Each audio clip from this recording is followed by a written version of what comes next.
You have probably noticed that the stories we're told about getting older tend to make our world smaller. It's normal for your feet to burn at night, someone says. Pins and needles are part of aging, another adds. After a while, we start to believe that the tingling, the numb toes, the electric stabs that wake us up at 3 a.m., the clumsy ankle that makes us trip on the sidewalk, all of that is just the price of the calendar. But nerves don't read calendars. They read chemistry. And there is one chemical situation, one quiet poison that devours nerves more reliably than almost anything else we see after 60. It isn't a bottle with a skull and crossbones. It's something far more ordinary and far more common: chronically high blood sugar.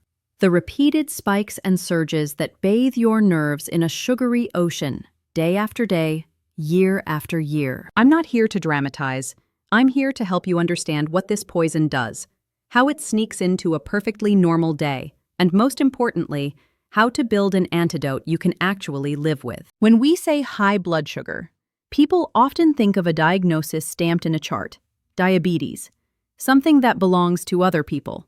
But chemistry doesn't wait for diagnoses. Many older adults live in a gray zone of almost diabetes, or they have good weeks and bad weeks, or they take medicines that nudge their sugar up without realizing it. What matters to your nerves is exposure. Imagine your nerves as long, delicate cables that carry messages to and from the brain. Their outer insulation keeps signals clean. Their tiny blood vessels, finer than a hair, keep them fed. When sugar in the bloodstream is too high too often, it starts to glue things that should be slippery. Sugars attach to proteins, turning flexible tissue into something stiff and brittle.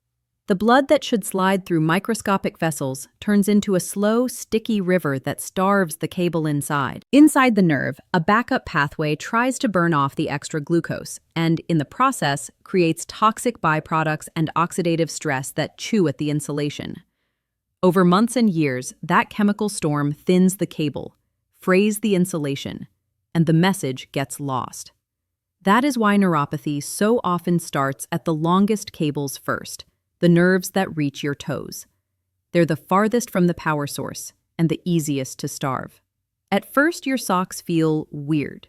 The sheet brushing your foot is suddenly too much. Then there's a burning that's hard to describe because it's both hot and cold. You catch your shoe on a step because you didn't quite feel where your foot was. You walk a little slower without noticing. You stop walking at night because the sidewalk feels unsafe. Little by little, your world shrinks to what you can feel confidently, and that is a smaller life than you deserve. The most painful part of this story is that no one told you the truth early enough. They told you nerves just age. They might never have explained that the same chemistry that ages the eye and the kidney also eats the nerve. They might never have told you that those big, dramatic sugar spikes after a simple breakfast, white toast, marmalade, orange juice, create a chemical bath that your nerves remember. The worst poison isn't a single dessert, it's the pattern. The pattern is fixable, and you don't need to become a different person to fix it.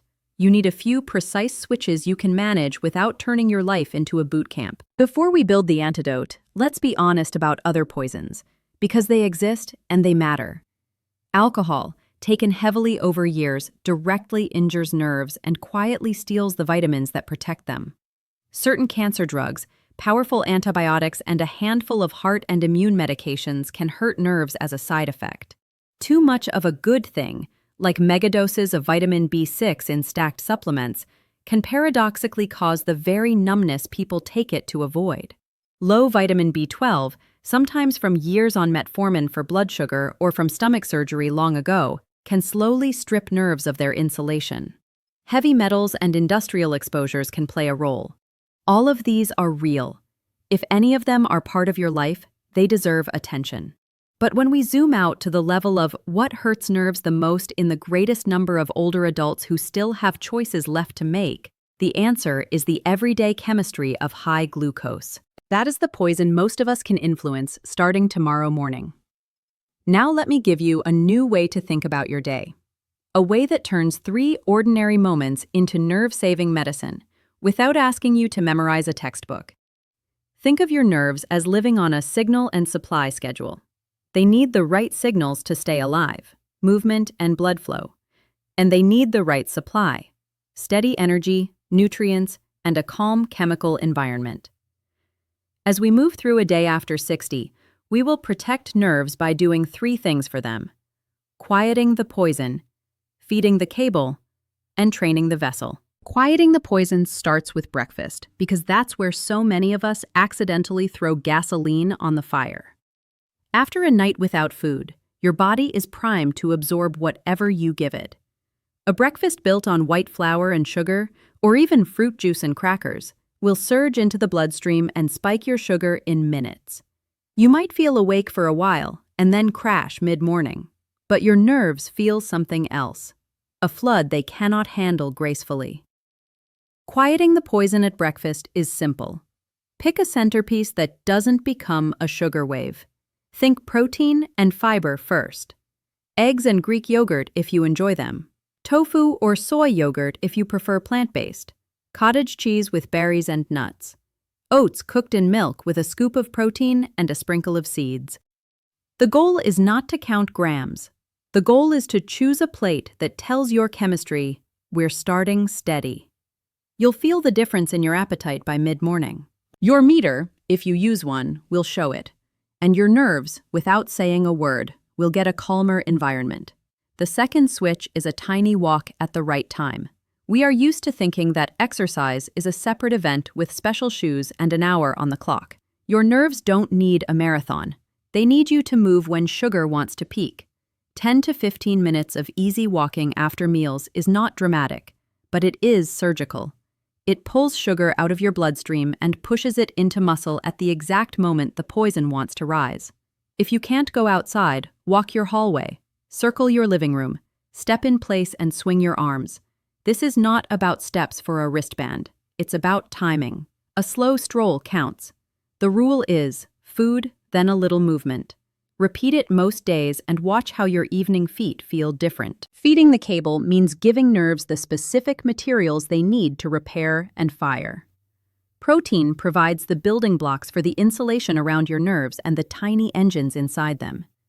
Healthy fats from olive oil, nuts, and fish support the membranes that keep signals clean. Deeply colored vegetables and berries bring antioxidants that help mop up the chemical mess the poison leaves behind. This isn't about perfection. It's about nudging the plate so that your body has a reason to keep the cable thick. And yes, there are nutrients with special roles. Vitamin B12 is one of them. Without it, the insulation melts. If you've been on metformin for years, if you're vegetarian or have had stomach surgery, or if you're simply over 60 and never had it checked, ask your clinician to test it. If it's low, replacing it protects your nerves in a way no cream or gadget can. Vitamin B1 in its special form, benfotiamine, has been studied for nerve discomfort. Results are mixed, but some people feel better. Alpha-lipoic acid, an antioxidant, can ease burning pain for some. It is not a cure, but it can make nights more livable. Here's the key. Supplements are tools, not foundations. If you use them, choose clean products and let your clinician guide you, especially if you take blood thinners or have kidney or liver issues. And keep a respectful distance from megadoses of vitamin B6. Too much can mimic the neuropathy you're trying to fix. Training the vessel is about helping the tiny arteries that feed your nerves relearn how to open on command. Gentle, regular movement is the teacher. Brisk walking most days, light strength work for your legs, and small balance drills in a doorway. All of these sharpen blood flow and tell your brain, we still need these cables, keep them alive. Even if your feet hurt, you can often do something. Seated marching for 60 seconds, then pause. Heel raises holding the counter. Ankle circles while you wait for the kettle. If pain and numbness have already limited you, a physical therapist can help tailor movements that are safe and realistic for your body. The point is not to impress anyone. The point is to send a daily signal that opposes the poison. A signal that says, use these nerves. None of these switches are exotic. They are boring in the best possible way. They work because they speak the language your nerves speak: chemistry, flow, repetition. To make this real, let me bring you into a few lives that may look like yours. Picture Arturo, 68, retired and sharp, who does a lot of reading at night. For months, his toes have felt like they're on a hot plate by bedtime. He checks his fasting sugar. It's a little high, but not terrifying. He thinks of himself as someone who eats light, which to him means toast and jam at breakfast, a sandwich at lunch, soup and crackers at night, and fruit juice because it's natural. When he hears that sugar spikes bathe nerves in a toxic soup, he resists the idea. But he agrees to try one change, not 1,000. For 2 weeks, he swaps his breakfast for a protein-centered plate and adds a 10-minute walk after dinner. That is all. The first few days, nothing magical happens. By the second week, he notices something small but undeniable. The late-night burning eases earlier. It still visits, but it doesn't dominate the whole evening. Encouraged, he adds a short after-lunch walk. He takes his B12 results to his clinician. They're borderline low. He starts simple replacement. 3 months later, his toes still speak, but not in a shout. He sleeps. Now think of Marta, 71, who loves to bake and loves to share what she bakes. Her joy is feeding people. Over the last year, she's developed a numb, cottony sensation in the soles of her feet. She hates the phrase, give up, so telling her to abandon sweets entirely is a non-starter. Instead, she learns to anchor her baking days with a solid breakfast and to never eat sweet things alone. Everything sugary sits next to protein and fiber on her plate. She starts a new ritual, baking, then a friendly loop around the block with a neighbor to deliver a slice and take that after dessert stroll. Her blood sugar readings look calmer. The numbness doesn't vanish, but she stops tripping on the lip of her garden path. That, for her, is worth everything. Consider Daniel, 65, who drinks 2 glasses of whiskey every evening and has done so for decades. He's proud of his stamina, but lately his calves cramp for no reason and his feet burn at night. He's not ready to talk about alcohol use, but he's ready to talk about sleep and pain. He tries a month of alternate night drinking, hydrating more, and adding B vitamins under supervision. He discovers that his worst nights correlate with his heaviest pores. He doesn't need a lecture. He can feel it. He chooses most nights dry. His nerves do not heal in a week, but the burning steps back and the cramps loosen. He starts to imagine evenings that aren't centered on a glass. Picture Elena, 73, with type 2 diabetes for years, careful with her medicines, careful with her feet, and still struggling with painful flares. She has tried creams, socks, gadgets. What she has not tried is timing her movement. Her doctor suggests 10 minutes of easy walking right after meals. She laughs. 10 minutes? But she does it because 10 minutes seems insultingly simple. It works. Her readings flatten. The intensity of her nightly burning begins to soften. She still needs her medicines and her care. The walk doesn't replace anything. It completes the picture in a way she didn't expect. And then there is Jorge, 77, who lost a bit of balance after a winter flu and stopped walking much out of fear. He began to believe that numb toes meant sit more. A therapist shows him that sitting more makes the nerves even quieter. They build a tiny routine. Heel raises while holding the counter, then sit to stands from a sturdy chair, then supported balance in the doorway. 2 minutes, then rest, twice a day. The nerves in his feet do not suddenly feel 25, but the signals to them grow more regular. His steps steady. He goes back to the corner store on his own. Freedom, measured in half a block, returns. It's also worth saying what not to do, because the internet is loud. Don't megadose random supplements because someone called them nerve vitamins. More is not more. Don't ignore medicines with known nerve side effects without talking to your clinician. Sometimes there are alternatives, sometimes there aren't, but hiding the problem helps no one. Don't let a pedicure cover over a numb foot. If you can't feel well, you can't protect yourself from a blister that becomes an ulcer. Keep your feet clean, dry, inspected, and comfortable in shoes that don't pinch. Trim nails straight across. Little care prevents big emergencies. And please don't wait until your calf is burning every night to check your B12. If you've been on metformin for years, if your diet is limited, or if your energy has faded in a way you can't explain, Ask for the test. A quiet deficiency that goes unfixed is not a destiny. It's an addressable problem. Now let's return to the idea of the worst poison. We're not demonizing a bite of cake at your grandchild's birthday. We're naming a pattern so we can change it.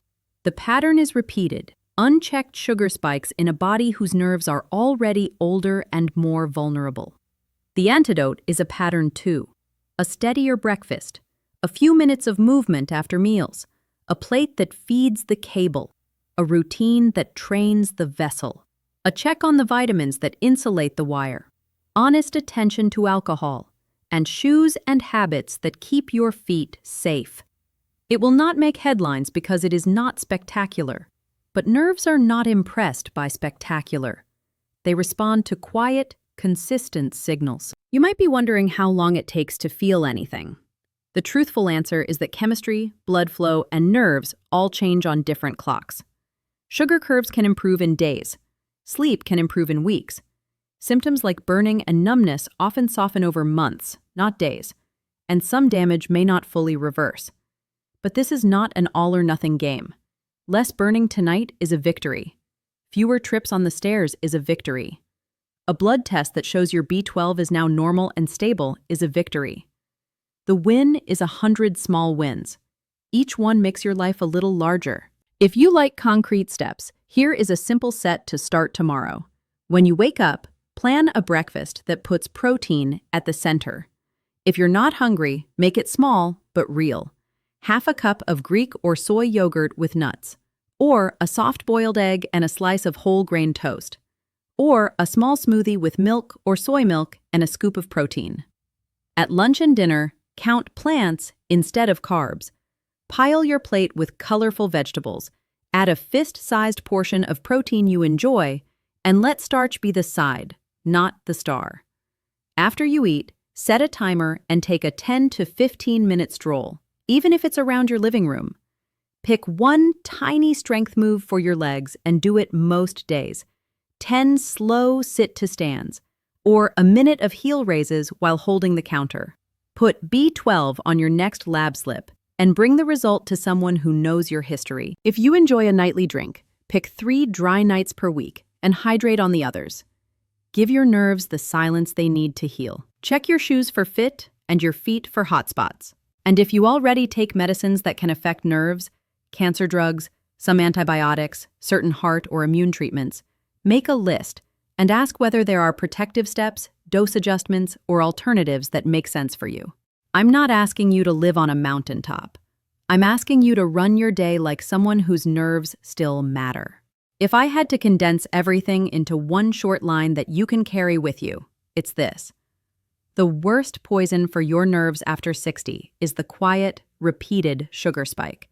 And the antidote is a steady morning, a small walk after meals, a plate that feeds the cable, and the courage to fix the simple things we often overlook. As we close, give yourself one promise. Not a dramatic vow, just a clear decision.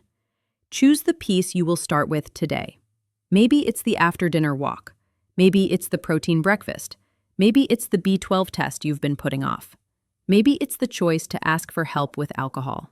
Tell someone what you chose. Invite them to hold you to it. Share what you're changing in the comments if you feel comfortable. You'll be surprised how many people will say, "Me too."